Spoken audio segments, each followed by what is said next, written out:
Hi friends, welcome to Sozi's kitchen and my family వ్లాగ్స్లో ఈరోజు Friday. So ఇంకొక వ్లాగ్తో మీ ముందుకు వచ్చేసా. ఈరోజు మా పిల్లల కోసం ఏం స్పెషల్స్ చేశాను ఏంటి అనేది వీడియోని స్కిప్ చేయకుండా కంటిన్యూ చేయండి. అలాగే ఎవరైతే ఛానల్ని సబ్స్క్రైబ్ చేసుకోలేదో సబ్స్క్రైబ్ చేసుకోండి. మార్నింగే రోటీతో అయితే స్టార్ట్ అయింది. ఈరోజు ఏం టిఫిన్స్ అయితే చేయాలనిపించలేదు, అందుకోసం అని చెప్పి మార్నింగ్ రోటీ ఇంకా ఆవు డ్రై ఫ్రూట్స్ ఉంటే 2 ఎగ్స్ అయితే తింటారు కదా, ఇంకా బాక్స్కి అయితే రోటీ జామ్ అలా కొన్ని స్నాక్స్ అయితే పెట్టేస్తాను. ఇంకా ఓన్లీ మా రిషికి మాత్రమే ఈరోజు స్కూల్ ఉంది. ఫ్రైడేతో అసలు వర్షితాకి ఎందుకు హాలిడే ఇచ్చారు అనేది నాకు కూడా తెలీదు. నార్మల్గా మెసేజ్ అయితే చేశారు. సాటర్డే సండే ఎలాగో హాలిడే 2 డేస్, ఇంకా దీంతో అయితే పెద్ద ఇబ్బంది ఏమి ఉండదులేండి. దీనికి డ్రై ఫ్రూట్స్ అలా అన్నీ ఇచ్చేసి తినిపించిన తర్వాత ఇంక ఇంట్లో పనులు అయితే ఉంటాయి కదా, అవన్నీ చేసుకొని ఆఫ్టర్నూన్ లంచ్ కోసం అయితే క్యాబేజీ పకోడీ చేసేద్దామని చెప్పి క్యాబేజీ అలాగే కొన్ని బంగాళదుంప ముక్కల్ని వేసుకుంటే మంచిగా ఉంటుంది.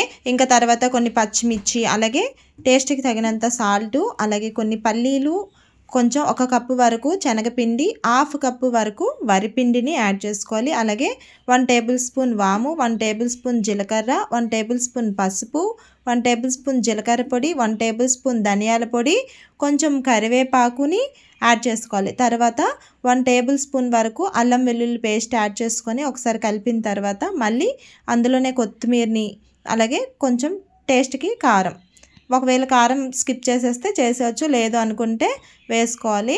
ఇంకా కొంచెం ఫుడ్ కలర్ వేసుకుంటే వేసుకోవచ్చు, లేదు అంటే స్కిప్ చేసేయచ్చు. ఇంకా మా పిల్లల కోసం అని చెప్పి నేనైతే ఫుడ్ కలర్ యాడ్ చేయకుండానే ఈ విధంగా చేసుకున్నాను. ఎటువంటి వాటర్ని కూడా యాడ్ చేయకుండా మంచి గట్టిగా మనం గట్టి పకోడీ చేసుకున్నట్టు కలుపుకోవాలన్నమాట. ఆయిల్ బాగా హీట్ అయిన తర్వాత ఈ విధంగా వేసుకొని మనకి చేసుకుంటే చాలా క్రిస్పీగా ఉండే ఈ పకోడీ రెడీ అయిపోతుంది. ఈ పకోడీ అనేది మనం చేసిన తర్వాత ఒక 2 డేస్ వరకు బయట ఉన్న అస్సలు పోదనమాట. బాక్స్లో స్టోర్ చేసుకుంటే చక్కగా 2 డేస్ వరకు తినుకోవచ్చు అనమాట. ఈ విధంగా అయితే చేసేసా. మా రిషి అయితే 2 డేస్ నుంచి ఫ్రెంచ్ ఫ్రైస్ చెయ్యు, ఏదో ఒకటి అడుగుతుంది, పిజ్జా చెయ్యు అని చెప్పి. సో ఈరోజైతే ఇది చేశాను కదా, ఇంకా దాని ఎలా ఉంటాయో ఫీలింగ్స్ చూద్దాము. ఇంకా వేడి రైసు అలాగే ఈరోజు గ్రీన్ పీస్ పప్పు చేశాను అనమాట. ఇంకా మా ఇద్దరి కోసం ఈ ప్లేట్లో వేసి ఇంకా మా వర్షితాకైతే ఇంకా అది పప్పు గట్ట అంటే కొంచెం తెందు, సో నేనే తినిపించేసి ఇంకా నేను కూడా తినేసి ఇంకా మా రిషితాన్ని తీసుకురావడానికి అయితే ఇద్దరం కలిసి వెళ్ళాము. ఇంకా మా రిషి వచ్చినప్పటికి 2:30 2:40 అలా అయిపోతుంది పాపం. ఇంకా వచ్చిన తర్వాత దానికి కూడా డ్రెస్ చేయించేసి తగ్గేదేలే అంటుంది. పుష్ప 2 సినిమా ఉంది నా దగ్గర అంటే తగ్గేదేలే అంటుంది, చూద్దామని చెప్పి. పుష్ప 2 మూవీ ఉందని చెప్పాను కదా, ఇంకా మా రిషి అయితే వేసే టీవీలో కనెక్ట్ చేయి అని అడుగుతుంది.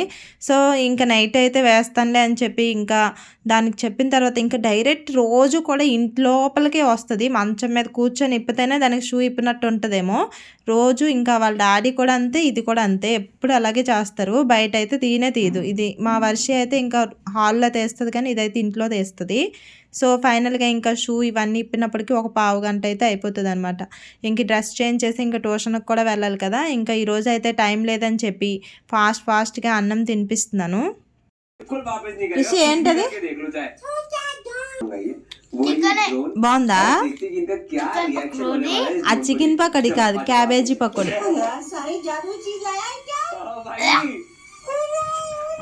అంత ఓవర్ యాక్షన్ చేస్తుంది అంటే చాలా చేస్తుంది. ఇంకా దానికైతే చికెన్ మీద ఉండిపోయినట్టుంది. రేపు సండే వస్తే ఇంకా తీసుకోవాలి. ఈరోజు ఫ్రైడే కదా, సో మార్కెట్కి అయితే వెళ్ళాను. ఏదైనా సరే ఒక మనిషి ఉంటే దాని వాల్యూ తెలీదు. మా హస్బెండ్ బయటికి వెళ్ళడంతో మొన్న ఏదో సర్ప్రైజ్ ఇద్దామంటే ఈసారి ఇంకేదో సర్ప్రైజ్ అయిపోయింది నాకు. ఇంకా మార్కెట్కి వెళ్ళి కూరగాయలు తెచ్చుకొని ఇంకా వంట అయితే స్టార్ట్ చేశాను. ఈ మా చిన్నదైతే కిచెన్లోకి వచ్చి నేను చేసిన ఆఫ్టర్నూన్ పకోడీ ఉంది కదా, అదైతే తీసుకెళ్ళి వాళ్ళ అక్కకి అందిస్తుంది. ఇదైతే తింది కానీ అన్నీ వాళ్ళ అక్కకైతే అందిస్తూ ఉంటుంది. ఒక పక్క అయితే రోటీ చేసేస్తున్నాను. ఇంకా కర్రీ కూడా అయిపోయింది. అన్నీ కొన్ని బీన్స్ క్యారెట్ కలిపేసి టమాటాలు వేసి కర్రీ చేసేసాను. ఇంకా నైట్ డిన్నర్ కోసం అయితే ఇంకా మంచిగా రోటీ కర్రీతో అయితే ఎండ్ చేస్తున్నాను. సో ఈరోజు ఈ వ్లాగ్ కనుక మీకు నచ్చినట్లయితే ఒక లైక్ చేయండి. అలాగే ఎవరైతే నా ఛానల్ని సబ్స్క్రైబ్ చేసుకోలేదో సబ్స్క్రైబ్ చేసుకోండి.